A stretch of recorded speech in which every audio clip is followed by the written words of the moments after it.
ফাইজারের corona vaccine নেয়ার পর পার্শ্ব প্রতিক্রিয়া। করোনা আক্রান্ত হয়েছেন ফরাসি প্রেসিডেন্ট ইমানুয়েল ম্যাক্রো। সংক্রমণ ও মৃত্যুতে যুক্তরাষ্ট্রের নতুন রেকর্ড, একদিনে প্রায় ৪,০০০ মৃত্যু।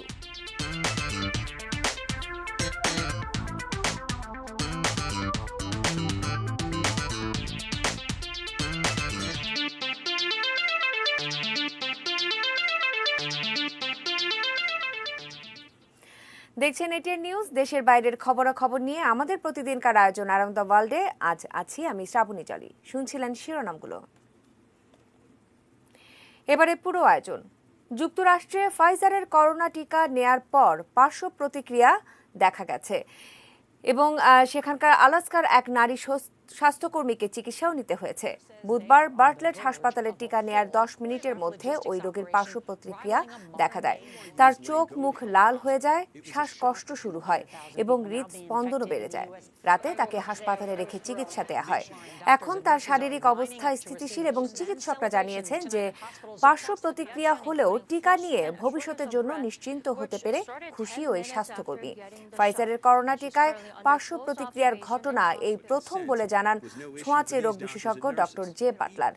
ক্লিনিক্যাল ট্রায়ালে এই টিকার ৯৫% কার্যকারিতা প্রমাণিত হওয়ার পর যুক্তরাষ্ট্র কর্তৃপক্ষ ফাইজারের টিকা ব্যবহারের অনুমতি দেয়।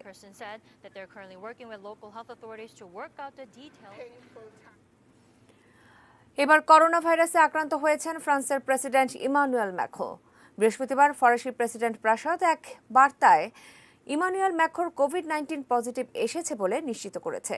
৪২ বছর বয়সী ম্যাক্রোর করোনা লক্ষণ দেখা দেওয়ার পর তিনি কোভিড-19 পরীক্ষা করালে এই ফলাফল আসে। তবে সেই বার্তায় ম্যাক্রো কোভিডের কি কি লক্ষণ দেখা দিয়েছে তা প্রকাশ করা হয়নি। এরই মধ্যে ৭ দিনের আইসোলেশনে চলে গেছেন ফরাসি প্রেসিডেন্ট। কোভিড পজিটিভ আসলেও এখনও দেশের দায়িত্বে থাকবেন বলে জানিয়েছে দেশটির প্রেসিডেন্ট প্রাসাদ। করোনা ভাইরাস না ছড়াতে চলতি সপ্তাহেই রাতে কারফিউ জারি করে ফরাসি সরকার এবং এই দেশটিতে এই পর্যন্ত করোনা ভাইরাসে প্রাণ হারিয়েছেন ৫৯,৪০০ মানুষ। গত একদিনে করোনা ভাইরাসের সংক্রমণ ও মৃত্যুর নতুন রেকর্ড গড়েছে যুক্তরাষ্ট্র। গত ২৪ ঘন্টায় ৩,০০৭ জনের মৃত্যু হয়েছে। একদিনেই আক্রান্ত হয়েছেন ২.৫ লাখের বেশি মানুষ। আর এই নিয়ে মোট মৃত্যুর সংখ্যা ৩,১৪,০০০-এর বেশি। এদিকে বিশ্বে করোনা ভাইরাসে রোগীর সংখ্যা ৭,৪৫,০০,০০০ ছাড়িয়েছে।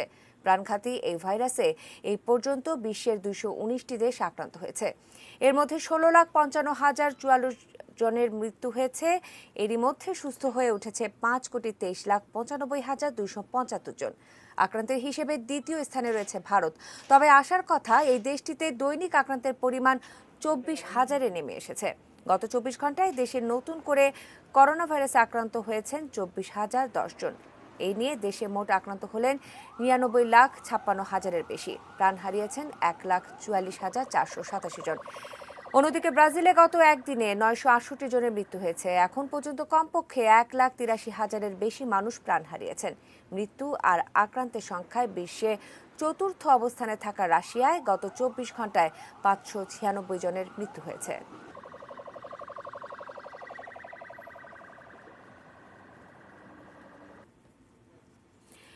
এদিকে করোনা ভাইরাসের উৎপত্তি স্থল উহান শহর পরিদর্শন করতে দিতে রাজি হয়েছে চীন। বিশ্ব স্বাস্থ্য সংস্থার ১০ বিজ্ঞানীর একটি দল আগামী মাসেই উহান যাচ্ছে।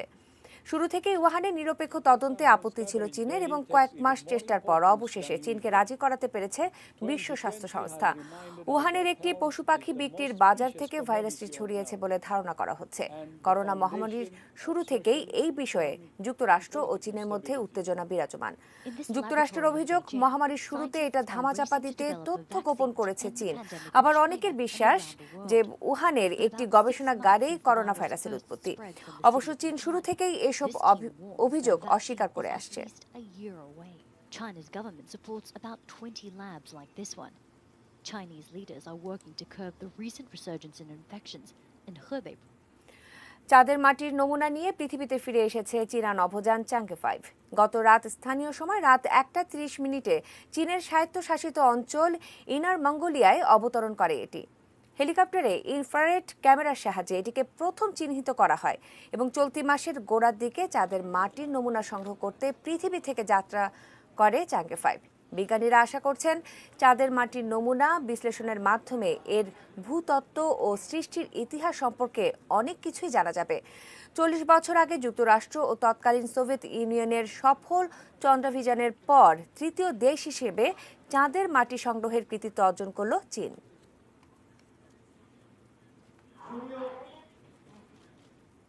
দর্শক, এই পর্যায়ে নিচ্ছি ছোট্ট একটি বিরতি। ফিরে এসে অন্যান্য খবরের সঙ্গে আরও থাকছে। সোলাইমানি হত্যার প্রতিশোধের অঙ্গীকার করলেন খামেনি। শার্লি এবদো হামলা, 14 জনকে দোষী সাব্যস্ত করল আদালত।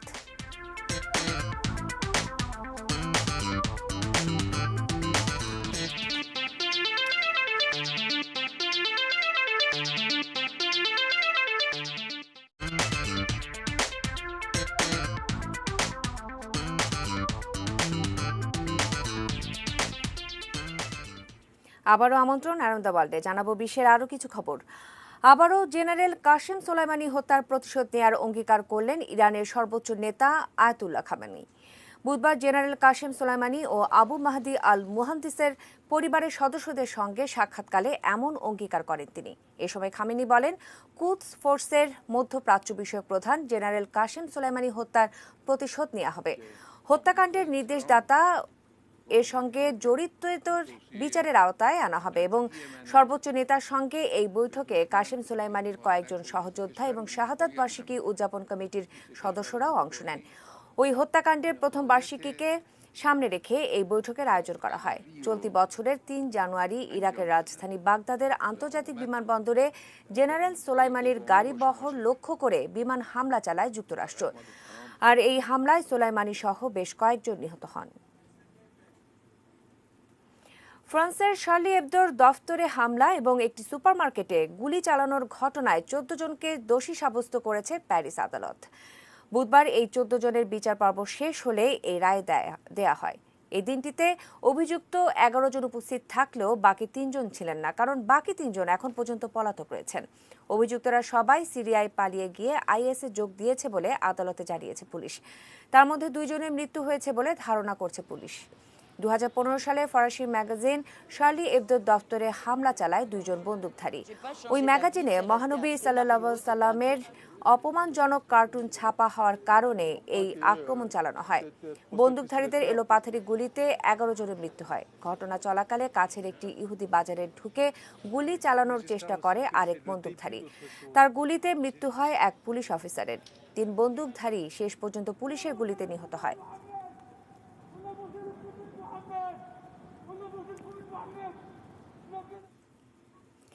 পরমাণু চুক্তি ইস্যুতে ভার্চুয়াল বৈঠক করেছে ইরানের শীর্ষ কূটনীতিকরা এবং পশ্চিম পরাশক্তিগুলো।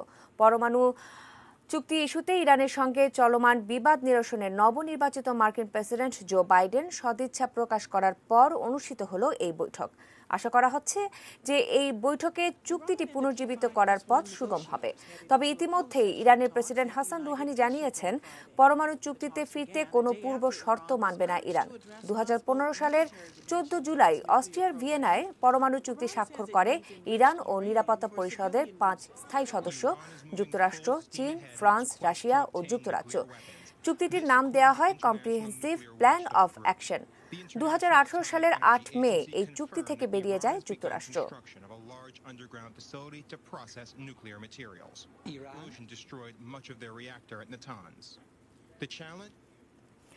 দর্শক, অ্যারাউন্ড দ্য ওয়ার্ল্ড শেষ করব ফানুস উৎসবের একটি খবর দিয়ে।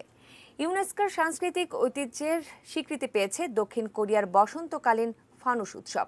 ইউনেস্কো জানায়, কঠিন বা খারাপ সময়কে পেছনে ফেলে আবারও আনন্দে মেতে উঠতে মানুষকে সাহায্য করে এই উৎসব। গৌতম বুদ্ধের জন্মদিন উদযাপনে গত কয়েকশো বছর ধরে এই ফানুস উৎসব পালন করে আসছে দক্ষিণ কোরিয়া।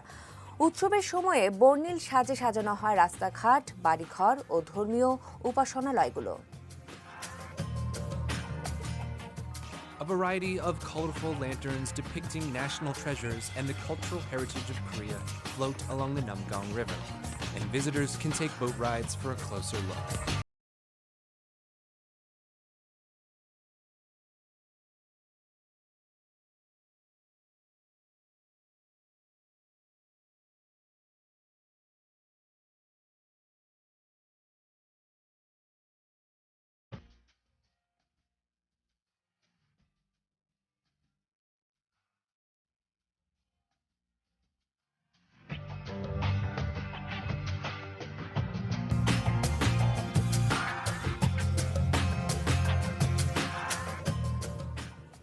শেষ করব এই আয়োজন, তবে তার আগে অ্যারাউন্ড দ্য ওয়ার্ল্ডের শিরোনামগুলো জানিয়ে দিচ্ছি আরও একবার।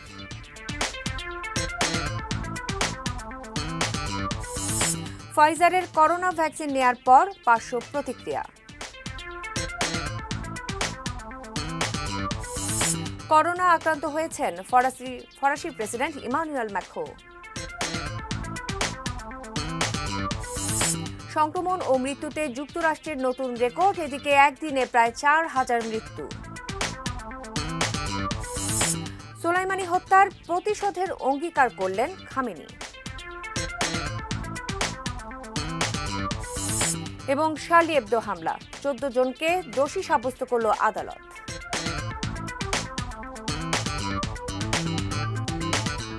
এই ছিল অ্যারাউন্ড দ্য ওয়ার্ল্ড। কাল আবারও দেখা হবে ঠিক একই সময়। সেই পর্যন্ত সঙ্গে থাকুন, দেখতে থাকুন এটিএন নিউজ। আর এটিএন নিউজের ব্রেকিং নিউজ আপনার মোবাইলে পেতে টাইপ করুন START স্পেশাল এবং পাঠিয়ে দিন 5959 নম্বরে। ধন্যবাদ।